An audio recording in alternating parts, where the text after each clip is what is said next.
Welcome to the Taking the Lead podcast, where we empower people to be unstoppable. I'm Christine Hepner with my co-hosts Leslie Hoskins and Timothy Cuneo.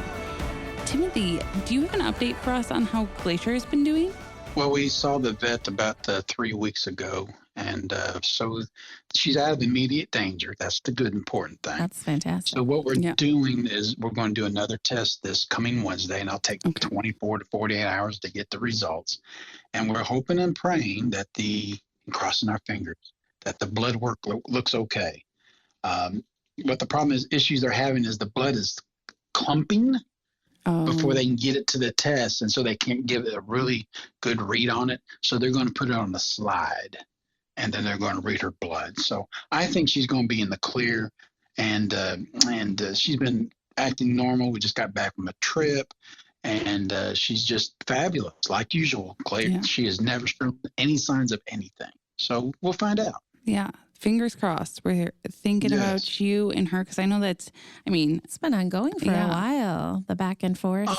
Since February. So it's been an ordeal in this house, and these dogs do so much for all of us, and they're like a child. And when your child can't speak to you, something's wrong with me, and you're just relying on the vet to read test results and stuff. Your dog can't say, my tummy hurts.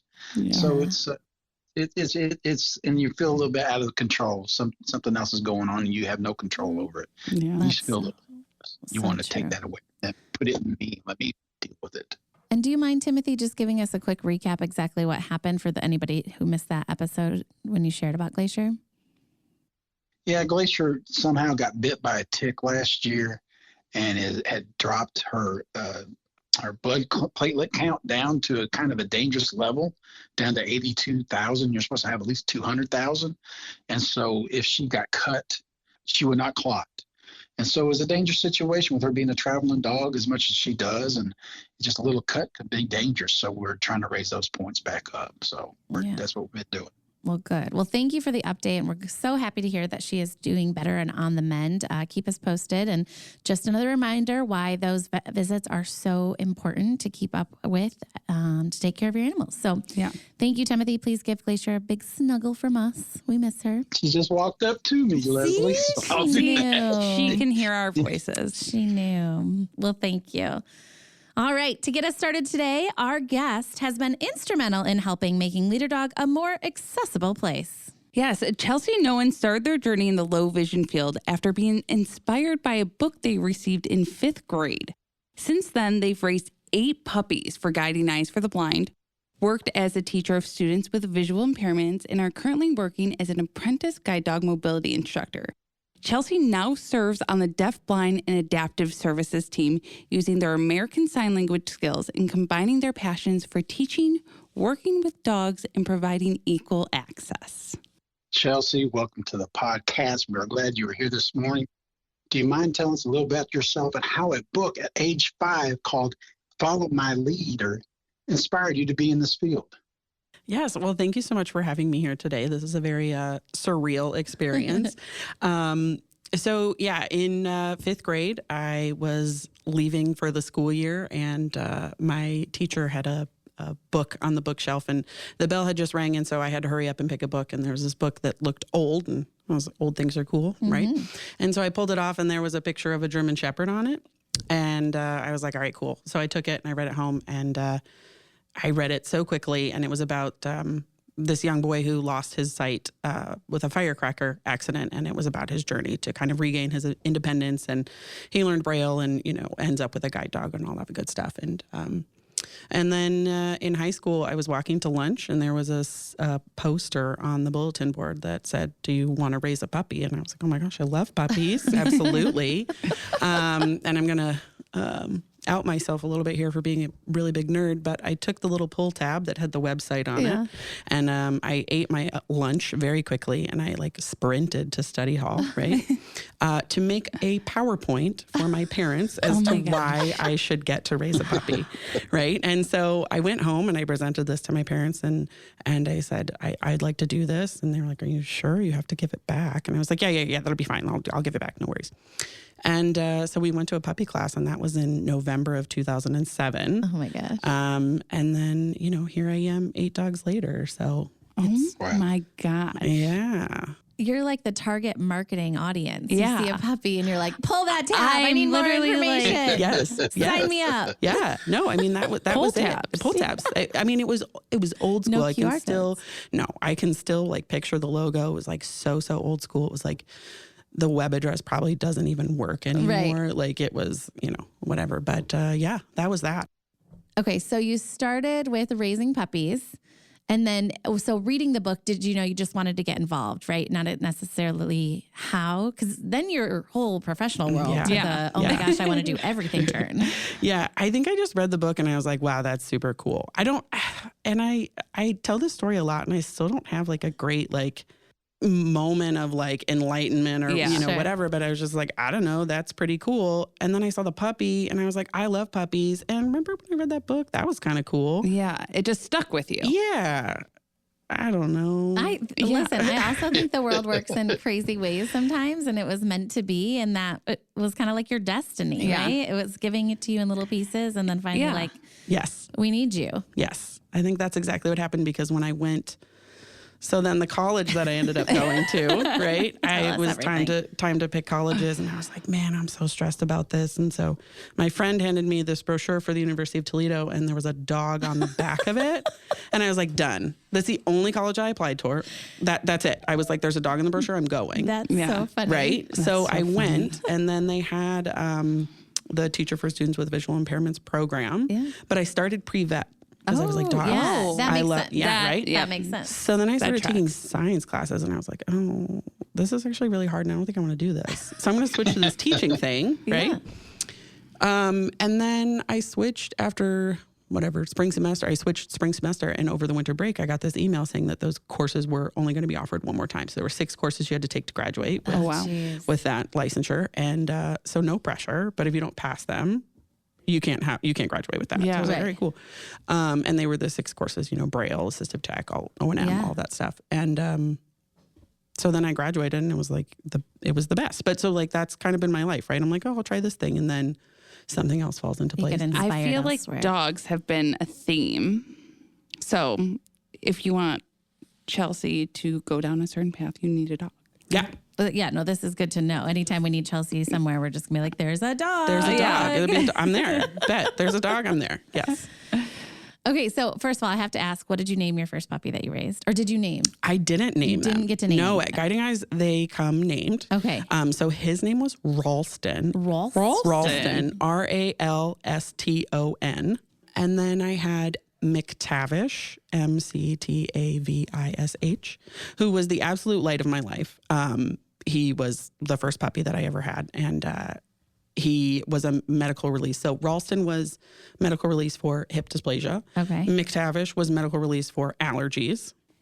These are some like Strong names. strong. Yeah. See, resonating Yes. with you, Christina Hefner. And then I had Sabrina. I'm not going to spell that one, but No. Sabrina. She was a guide dog for 10 years. She retired around the time of the start of the pandemic. Okay. Cecil, who was a guide dog for a really short amount of time. His handler unfortunately passed away. So then he came back and got trained as an autism service dog. Oh my gosh. And Love so, that. yeah, so he worked for a long time. And then when I met my wife and I converted her to the dark side, Sure. we raised 4 puppies together. So we raised Everett, who became a stud for Guiding Eyes, and he has 83 beautiful babies out Oh there. my goodness. Oh my goodness. Yes. Wow. And we had the esteemed pleasure of raising 2 of his babies. But so we had Everett, and then we had Elmo, who's the new light of my life. I have a thing for black labs, I think. He's a medical release for a lot of reasons. And then Zest, who's also a medical release. So it's a very elite career to be a guide dog if you can Yeah. make it. And then finally Hanky, who just graduated, and now he's out there living his very best life in South Carolina, and he's a very lucky boy. So Yay. Think of the huge impact you Yeah. and Amber have both made raising all of these puppies and all the lives that they have touched. That's amazing. yeah, it's definitely really wild to think about, especially from Everett's point of view, because he had 83 babies. Yeah. And some of those babies are guide dogs, and some of those babies have joined the breeding colony. Oh my So gosh. actually, a couple of weeks before I got here, Benny, arrived, who is a leader dog, and he's a grandbaby. He's from Everett's line, Oh my gosh. as part of the IWDR co-op situation that we have.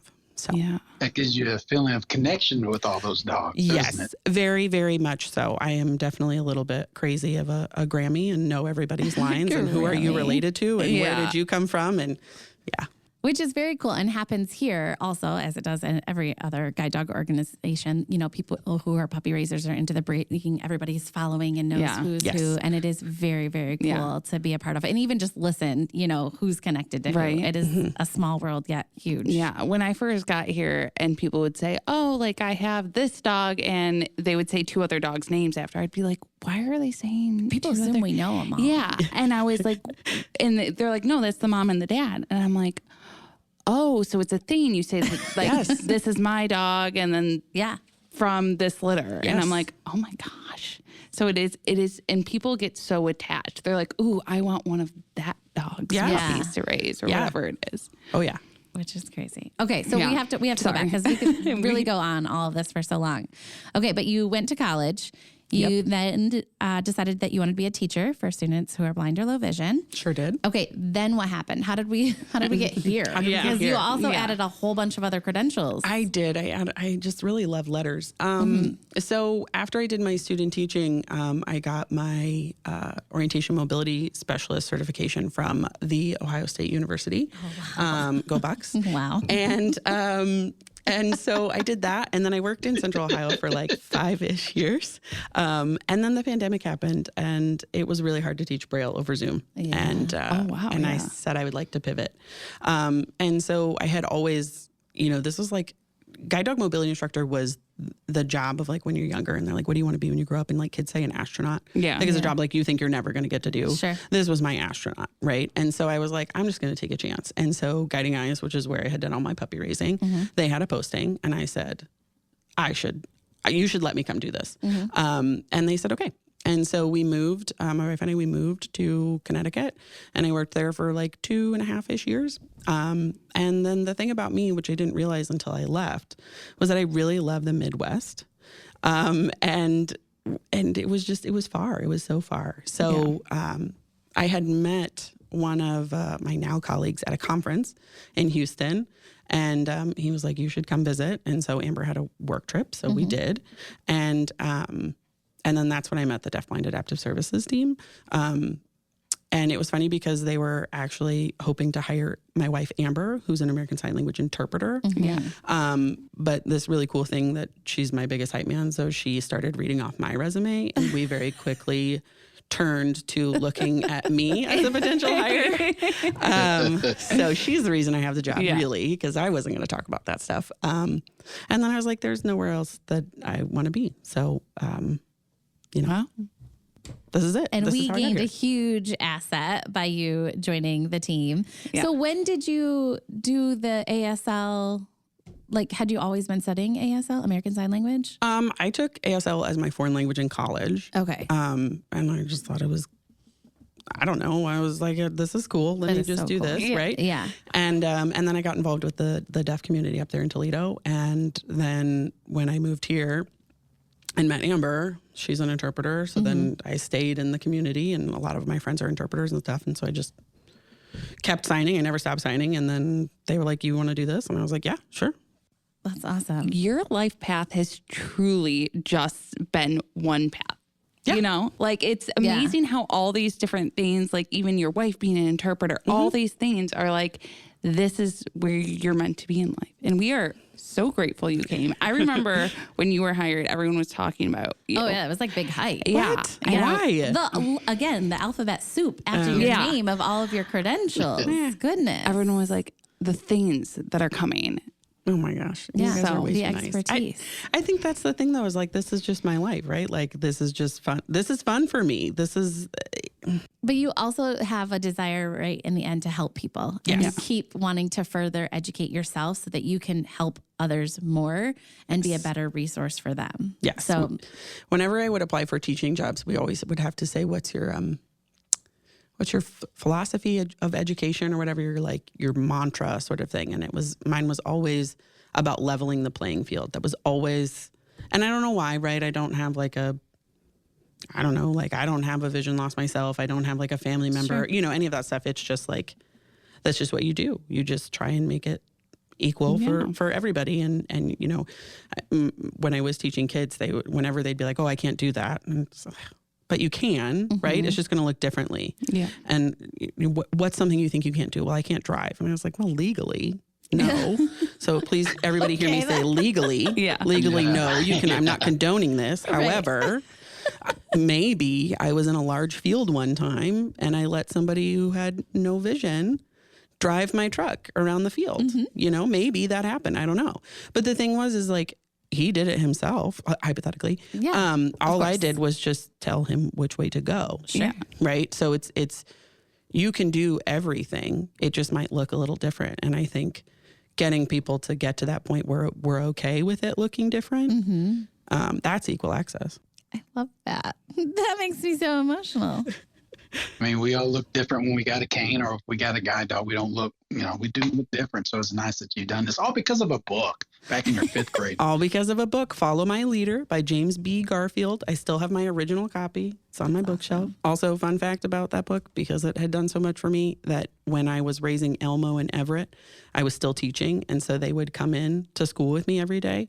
And on Fridays, we would go read. And we had book club with a 3rd grade classroom down the hall in the school that I was based out of. Oh, my gosh. And so I would have kids that would like see me in the hall, not on book club day. And, I'm so excited for book club. And so the boys would come and they would lay at my feet while I read this book. I did it 2 years in a row. It was very wholesome. I mean, you had a dog named Elmo with you. Oh my gosh. With yes. children. That is, I mean. Yeah. Yes. I want to sign up for that book club. Big fans. Big fans. I think I'm going to read this book. You should. It's definitely, it's old too. It was written in I probably shouldn't have said it that way. It is a classic. That's not any better. I think it was written in the 50s. So. I feel like there was another book that like Oakland University was reading and we talked about it. Yeah. And I can't remember if that was the book or not, but anyways, definitely check it out. I can't remember if that's also the book I read. Anyways, not important. Lots of questions going on in Leslie's head right now. I'm like internally trying to figure out and navigate a lot of different things that are not important nonetheless. Yeah. So here we are. So you then finally, you get to Leader Dog. We are thrilled to have you and all of your expertise.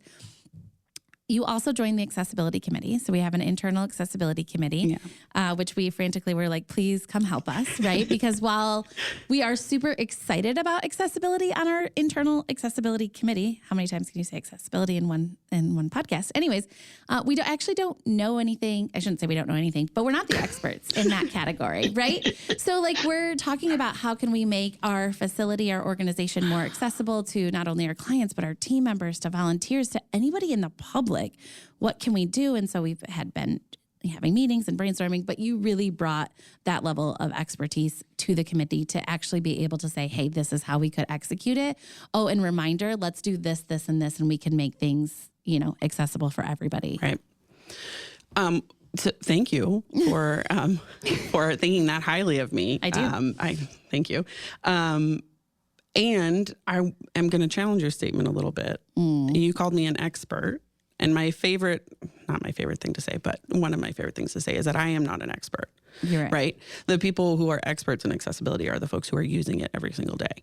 And I can tell you about my experience. And I can tell you about the things that I have done and the systems that I've made. But I can make the best system that I think possible. Right. And if it's for somebody and that they don't get the use out of it, then it's not accessible. Right. And so that's something that we have to think about and we have to talk about. And I really enjoy that we have some of those perspectives here on campus. I enjoy when we, include our clients in discussions at the table and things like that, because there's a million ways to make something accessible. And it really comes down to what that end user, needs. Now, all of that to say, the accessibility committee is incredible. And I'm so glad that we have it because it is a place to start, right? And you have to start somewhere.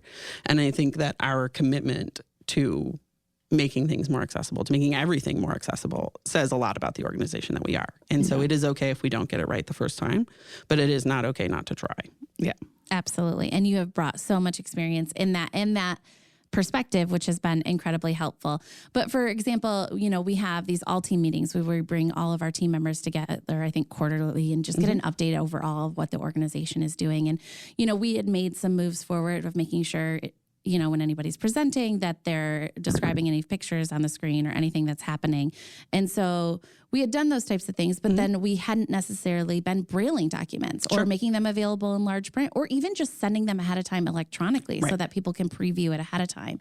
So it's things like that that helped us kind of elevate and take it to the next level, that you were able to really help us execute and bring that conversation to the table of then, okay, where else can we apply this? How else can we make this better? So it's been wonderful having you. We also, I'm being silly about the accessibility committee. We have a lot of experts on that committee that are bringing different experience to the table and perspectives. Yeah. And I am incredibly proud of the committee and the growth that we are making. I mean, it's not surprising, Leslie. You're being a little dramatic. Me? Oh my gosh, you guys, we just had a discussion on the front end of who was the golden retriever and the Labrador and the German Shepherd on our logo again. And Chelsea brought a whole new perspective. So now we're reevaluating everything that maybe I'm the golden. Yeah. There's nothing wrong with being a golden. No, not at all. I mean, Nothing. you know what? We'll get into that another time. Yeah.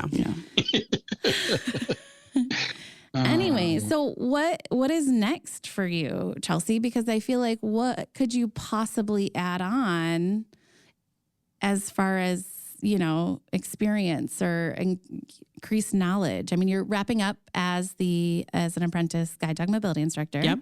First of all, Leslie, don't threaten me with a good time. I've got, I don't know what is next, but I've got stuff to do. Right. So this is, I will be finished with my level 3 this year, and then I will be a qualified guide dog mobility instructor. So that'll be fun. I know what's next. Oh boy. I had Chelsea on a marketing panel. Oh boy. Oh, that's right. So I am the president-elect of the American Marketing Association in the Detroit area. And we had a panel, and I asked Chelsea to be a part of that channel, and they killed it. And they had so many people in the room being like, oh my gosh, we need to be more accessible. So that was a good time. That's what's next. That was a really good time. Speaking to other organizations about the work that they're not thinking about. I agree. I mean, you got a lot of brain spinning and a lot of people going, wow.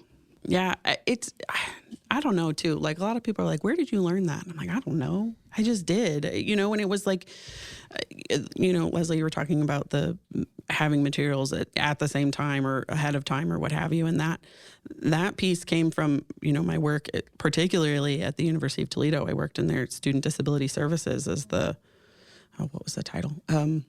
Braille and tactile graphic coordinator. It was a title that I made for myself. I really like that. Right. And it's got a good ring to it. And, that job was all about taking course materials from professors and adapting it for the students that were going to be in that class that semester. Mm-hmm. And I would have some professors that would be great. And they'd be like, yeah, sure. Here you go. Here's the textbook. Here's the notes. Here's the test, all of that stuff at the beginning. And then I have other ones that were like, no, I just make it up as I go along. Well, it's not super helpful when I have to turn that into Braille, sir or ma'am. But that was all I did. That was all how to work with people and how to make people understand accessibility and why it's important and that it's at the same time. And, that's a big piece of it. So maybe Christina, maybe you're right. Maybe. I knew it. Maybe we can take it on the road. Yeah. So Chelsea, answer this question. What is it like to be a guide dog mobility instructor apprentice? What is your role and what do you do during that training? Oh my gosh, Timothy, it is a blast. First of all, I have the best job, and I say that all the time, even on the days when it's like pouring down rain. So as an apprentice here, it is structured with 3 levels. So your first level, you have a ton of support. You are really working with, a mentor and the apprentice manager, and you're learning all about how to train dogs, and then kind of all of the behind the scenes stuff that we do, and then professional development of what it's like to work with clients and, crash courses and O&M and all that stuff. And then after that, you take a test, and then you're in level 2, and you some of that support kind of fades a little bit. And you're still, training the dogs, and you still have support and things like that. And then you take another test, and now you're level 3. And that's where you're really expected to kind of do the things on your own. You have more responsibilities in class. This year, I will have to do a capstone project. Oh, can't wait to hear about that. Well, you probably will, because I think I'm going to do it on tactile maps. Oh, great. Pretty excited about it. And you have to lead a workshop as well. So I might just put those together. Nice. And there's a couple other requirements and whatnot that you have to do. But one of the really interesting things that I did when I first got here, that usually happens in level 1, is the blindfold experience, where I wore a sleep shade for 5 days, and I go into class and I get issued a dog and all of that stuff. And man, oh man, does that give you a very unique perspective. And it gave me a very valuable perspective of, I'm never going to know what that feels like, right? To come into class and get a guide dog. But there are definitely some things that I learned that I took with me. And I actually, at the end of that, I wrote myself a letter. So each time I go into class, I can read that letter again so that I can know exactly what I was thinking about, at that moment, and remind myself those little things of, like, when you walk into the dining room, you always say hello. Right. And even if I'm just passing through, I'm just going to say hello. I'm going to make sure I let you know where I am and all those things. And those are things that I know, right? I've been doing this for a long time, but, like, just how that feels to be in that space and remember how stressful it is. And, we have the best accommodations here, but also when you're sleeping away from home, you're not operating on all cylinders, and just kind of having that sort of empathy and stuff when I go into class again. But I have the best job. The dogs are the best. I go into class soon, and it's the best. It's all the best. I love that, Chelsea. Yeah. I think you should encourage, hopefully, all apprentices to do that during their experience. Right in your own words, the impact it had on you, there's nothing else that's going to be as powerful, right? Right. Yeah. To an individual. That's really, really cool. I love that. Yeah. Thank you. Gosh. I love that because I love journaling, and that, like, is what that reminds me of. Oh my goodness. Yeah. I don't know where to go like a from journal. That just makes me so happy. No, I think you bring just such a wealth of knowledge and experience, and your whole perspective on everything is just made Leader Dog continuously better. And the experience that you're providing for our clients is phenomenal. So anybody that has the opportunity to work with you is lucky. So thank you for being here, and thank you for joining us on this podcast. It's been absolutely lovely. Yes. I feel like we could talk for hours on all things, because we didn't even really touch on O&M. I know. I was waiting for that Here to she come. goes. I literally thought about that because I was looking at our questions, and I was like, Leslie's going to point it out. I know we're getting to time, but I didn't hog the whole conversation about O&M. So listen, O&M is... Then you are the golden. oh my gosh, Christina. O&M is, I would be remiss if we didn't talk about it, but O&M is probably, one of the bigger passions of my life. And that's why I love this job so much, is because I get to combine the dogs and the O&M, and it is so important. And I love the perspective that it gives me as an apprentice, and getting to work with clients and get to speak with them in their, the language that they've heard before. And I always have to remind myself to give people a heads up, though. When I first meet a client, I start talking to them. I did a test walk last week, and I'm, asking the client, okay, which one's your parallel and perpendicular traffic? And, they're kind of staring at me, and I was like, I'm so sorry. I should have let you know that I'm using these words because, whatever. But it's the best. I love it very much. Wouldn't be able to do my job without it. That's for sure. Right? I just, you come with such a knowledge and background, and then anyways, it's too much. It's too much. Too much, Chelsea. Sounds like I need a refresher. Right? Come on up, Timothy. Can you even imagine? I mean, Chelsea and Sarah Dyke on the team, right? It's like the O&M. It's the guide dog mobility instructor. It's the ASL. It's the... really, I just wanted to be Sarah when I grew up. That's really what it is. Don't we all? Yes. I mean, it's you guys are incredible. It's an incredible team. We're so fortunate to have you and everybody else that is here. But thank you seriously for joining us today. I know you're incredibly busy keeping up with all of those things. So we appreciate your time. Of course. Yes. Thank you so much for having me, guys. And thank you so much to our listeners for listening to the Taking the Lead podcast. I'm Leslie Hoskins with hosts Timothy Cunio and Christina Hepner. We hope you enjoyed learning about Chelsea and all the incredible knowledge they're bringing to Leader Dog. Please join us next time as we continue to dive into the world of blindness. If you'd like to learn more about applying to our free services at Leader Dog, you can head to leaderdog.org or call us at 888-777-5332. Don't forget, you can reach us at takingthelead@leaderdog.org with any questions or ideas. If you like today's podcast, make sure to hit subscribe and check us out wherever podcasts stream.